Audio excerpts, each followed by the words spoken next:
Hey guys, Dustin here at Rocky Mountain with our XP1000 tender spring suspension tip.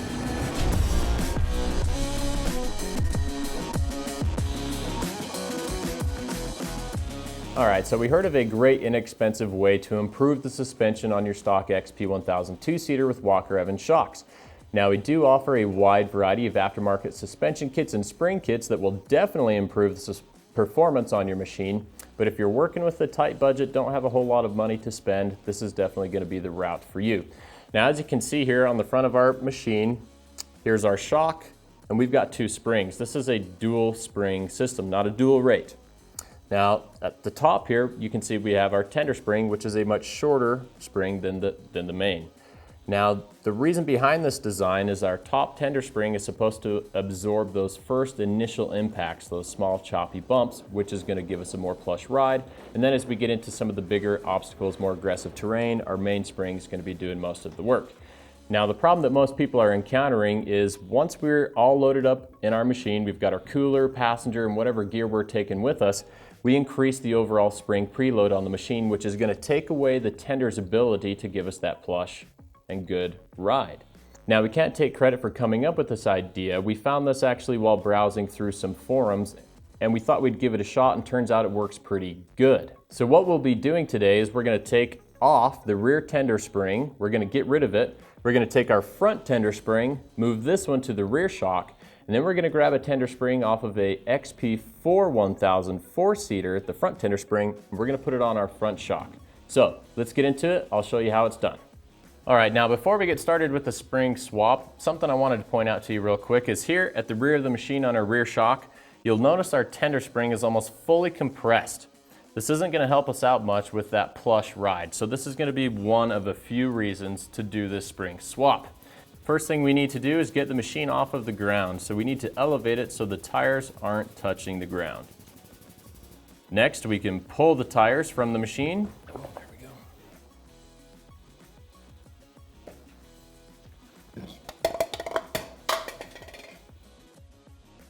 For the front shock, we're going to need some tools. We've got a 15mm ratchet with socket, and then we've got our 15mm open-end wrench. We'll remove our bottom bolt, our top bolt, then we'll bring a jack around, support the lower A-arm, and then we'll pull our shock free.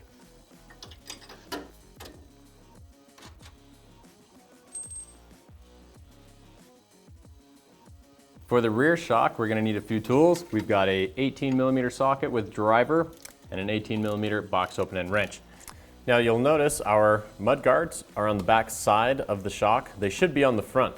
Now we have to mount ours on the back of it because we have aftermarket trailing arms. If you're running stock trailing arms at home, make sure this is facing the front when you reinstall it. So we're going to pull our base bolt. We'll loosen the top, get the nut off of there. Before we pull the upper bolt on the shock itself, we need to remove some parts up top here to get this reservoir out of the way. So here I'll be using a T25 Torx bit. We've got a little bit of fascia, a little fascia panel that we have to pull off. We'll get this out of the way, get these two bolts that fasten the reservoir to the frame. We'll get that pulled off. Now we can take our shock's reservoir, route it through this hole here, and we've got this down and out of the way. Now we've got our top bolt loosened. We pulled the nut off. So now we can pull the bolt free, like so. And then remove the shock.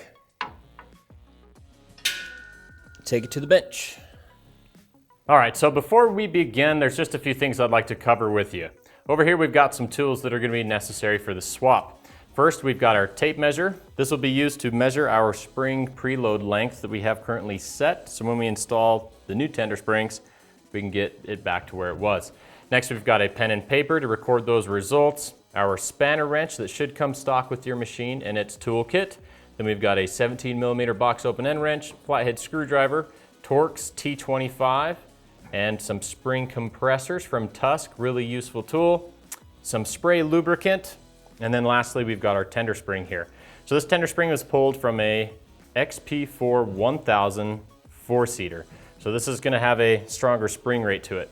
So this spring here is going to be replacing our current front tender spring we'll take the current front tender spring and we're gonna move that to the rear and then get rid of this older rear tender spring. Look at it, it's pretty dainty. It doesn't look like it does a whole lot, so we're gonna beef this up a little bit. Now to start, we're gonna take our front shock, we're gonna place it into our vise here with soft jaws. Once we get that mounted, we can grab our tape measure, take a measurement. So right here, I'm measuring from the top of the adjuster to where the threads end on the top side of the shock body. So right here, it looks like I've got about 2 1/8 inches. So I'll record that on my piece of paper. And then we can begin to remove the preload nut here. So take our spanner tool and start removing it. Now, depending on how dirty your machine was, it may be a good idea to go through, clean up these threads, and it wouldn't hurt to use a little bit of lubricant to assist in the removal.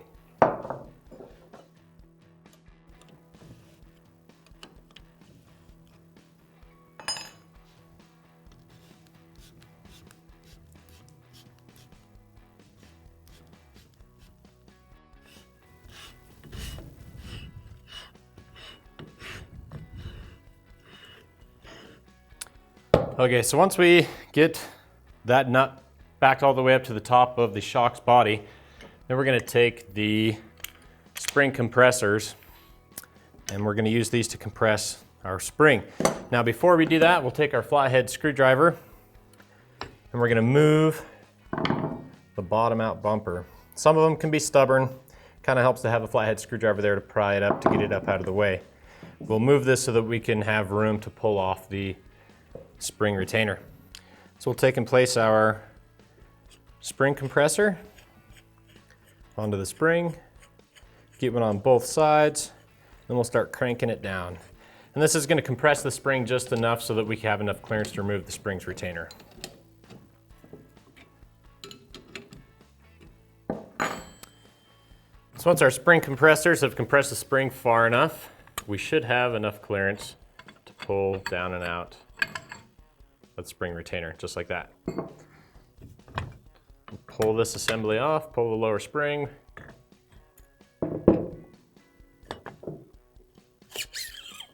Pull off the nylon spacer.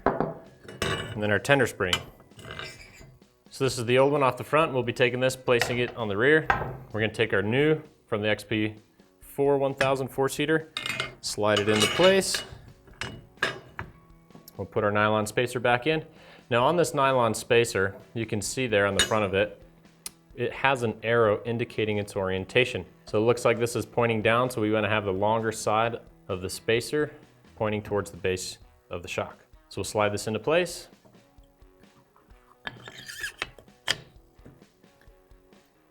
Take our lower spring, slide it back on, followed by our spring retainer. Now something important to note when reassembling all of this is that the bottom of your spring, you have where the coil ends, right here. We want to make sure that where this ends is 180 degrees on the other side of where the spring retainer's opening is.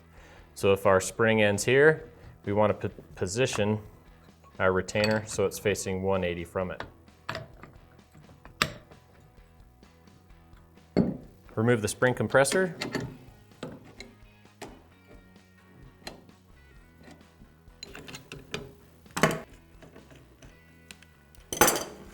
So now that we've got our new spring on there, we can tighten our adjusting nut here, set it back to the spring's preload, and this will be ready to be reinstalled on the machine.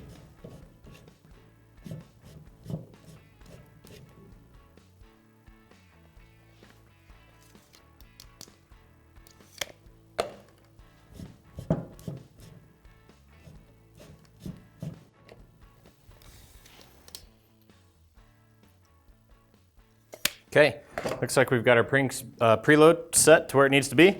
We can pull this one out of the vise and get started on the next.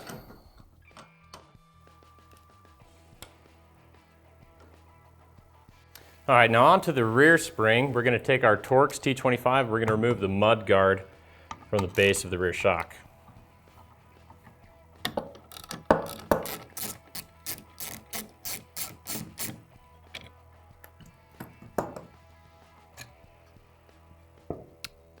With the mudguard removed, we can take our measurement of our springs preload, or the shocks preload rather, from the top of the adjuster nut to where the threads stop. So right here we're sitting at about 6 3/4 inches. So we'll write that down for the rear. We can take some lube. We're going to spray the threads down. And we'll take our spanner tool and start to back this off. Now we don't have to remove this nut completely, or at least take it all the way to the top of the shock body. You'll see once we get it so far, we'll have plenty of room to remove the lower spring retainer.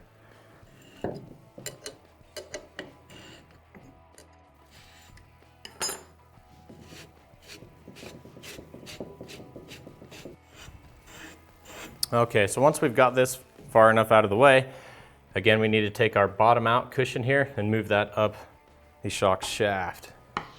So to do that, I'm just going to take my screwdriver and wedge it in here to grab it. Maybe a little difficult, and I'm being careful not to scratch the shaft itself. All right, we got that up out of the way. Slide our springs up. We'll pull our retainer. This is going to be what holds our mudguard on, and then the retainer itself.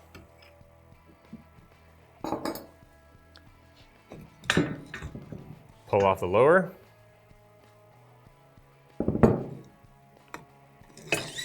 Spring divider, spring spacer, and the tender spring. So as you can see in comparison to these two springs, our old rear, it's pretty dainty, pretty small.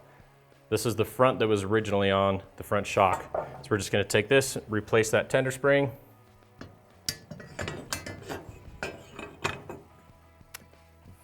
Spacer.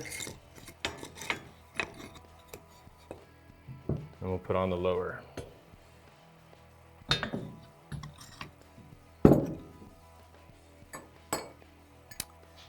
Lastly, the spring retainer itself. So you may have to mess with this a little bit as you're going together with setting the preload. Just remember, you've got to have where this spring coil ends 180 degrees from the retainer's opening.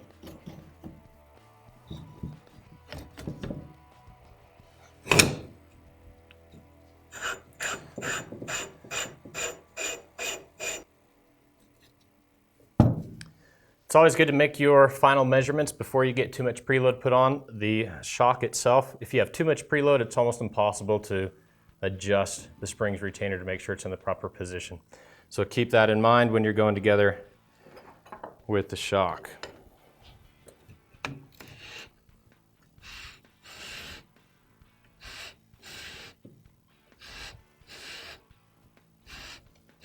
So once we've got our spring preload adjuster set in about the right position, take our tape measure, make our measurement. Looks like right there we're sitting right at about 6 3/4 inches. So once we've got that set, we need to move our bump stop, put it back down into the base. Then we can reinstall our mudguard.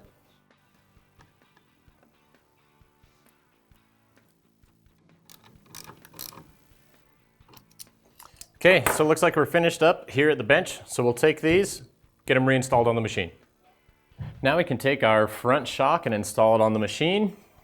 When you set these bolts to torque for this particular machine, this is a 2014 XP1000 two-seater.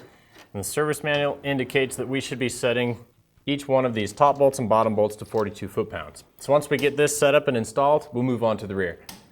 Now we can move on to installing the rear shock. So to install this, I'm going to set it into its location, set the top bolt through, and I'll take the shock's reservoir, route it up through the body, and mount it to the frame.